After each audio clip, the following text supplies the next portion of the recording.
याद रखना, मां जैसी ममता किसी के अंदर नहीं होती, इसलिए मां को ममता की मूर्ति कहा जाता है।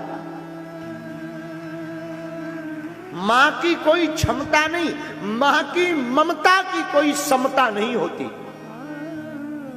मां आखिर मां होती है भैया, आखिर मां होती है।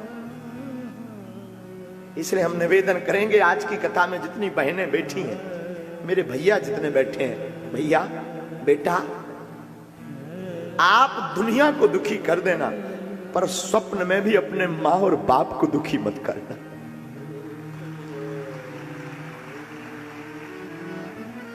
मां पर क्या बीतती है मां जानती है।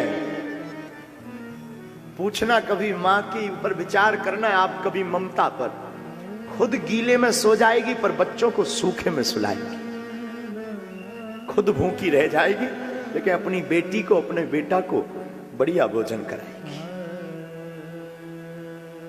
मां आखिर मां होती। बड़े भाग्य वाले होते हैं जिनकी मां होती।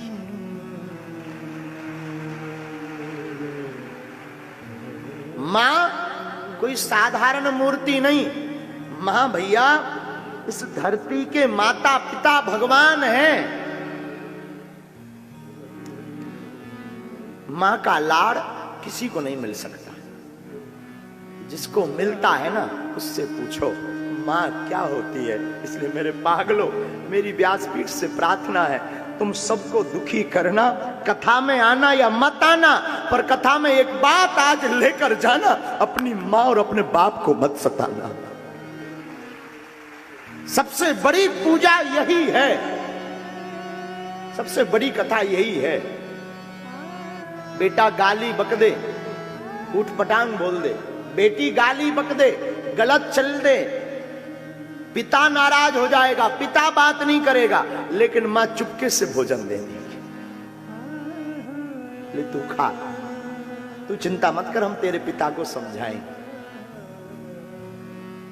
तू भोजन कर।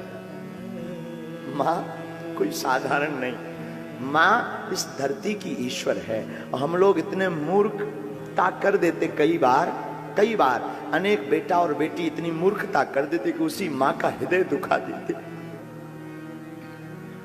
क्या बीतती है मां पर, ये मां जानती है। 2 मिनट के लिए बेटा या बेटी लेट हो जाए, मां पहाड़ उठा लेती सिर पर, परेशान हो जाती, पूरे घर को आगे कर देती। हमें याद है, हम एक वाकया बहुत बार बोले हैं। किसी शहर में हमारी कथा थी, तो वहां पर हम एक वृद्धाश्रम मिलने गए। एक दिन वृद्धाश्रम गए ना, वहां बूढ़ी माँ और बूढ़े पिता रहते थे वृद्धाश्रम में। तो जैसे ही हम वहां पहुंचे, सब सामान लेकर पहुंचे, पार्ले जी, बिस्किट, फल तो लेकर पहुंचे ना, तो वहां पर ना पूरी माताएं आ गई। अरे महाराज जी आ गए, महाराज जी आ गए, सब एकदम गले मिले। काऊ ने फल लिया, काऊ ने पार्ले जी, बड़े प्रेम से हम सबको मिले। लेकिन हमारी नजर बार बार खिड़की की तरफ जाए। वहां पर एक बूढ़ी माँ, बूढ़े पिताजी खिड़की से बार बार बाहर की तरफ झांक रहे थे। हम चौंक गए। हमारे आने का उन्हें कोई मतलब भी नहीं, उन्होंने देखा तो है एक बार हमारी तरफ, लेकिन उन्हें कोई मतलब नहीं कि हम क्या कर रहे, क्या बांट रहे, पैसा बांट रहे, क्या बांट रहे, कोई मतलब नहीं। हम चौंक गए। बहुत देर जब हो गई ना, तो हमने 2-3 जो माताएं थी उनसे पूछा, माँ ये दोनों लोग, ये दादाजी और माताजी वहां खिड़की में क्या झांक रहे हैं, और ये तब से आ क्यों नहीं रहे, बैठ क्यों नहीं रहे? बोले महाराज वो अभी नहीं बैठेंगे, अभी नहीं आएंगे। हम चौंक गए। हमने कहा क्यों माँ? तो एक बूढ़ी माँ बोली, महाराज दरअसल जिस खिड़की से झांक रहे ना, उस खिड़की से उन्हें अपने बेटे का मकान दिखाई देता है।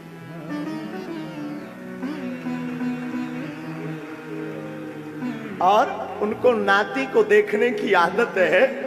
उनका नाती स्कूल से जब उतरता है बस से, तो उनके अंदर ललक रहता कि हम अपने नाती को एक बार भर नजर देख लें।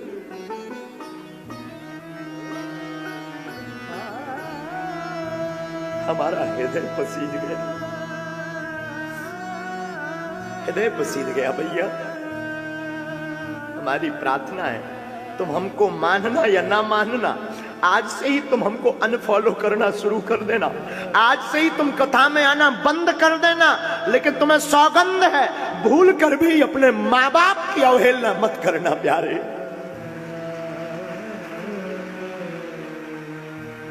माँ बाप इस धरती के ईश्वर हैं, माँ बाप से बड़ा कुछ नहीं। तुम अगर सोचो कि माँ बाप की अवहेलना करके, माँ बाप के ऊपर चिल्लाकर, माँ बाप के ऊपर उल्टा बोलकर ईश्वर को प्रसन्न कर लोगे तो ये तुम्हारी भूल है। ईश्वर कदापि प्रसन्न नहीं हो सकता। ईश्वर को प्रसन्न करना है तो पहले माँ बाप को खुश करो मेरे पागलों।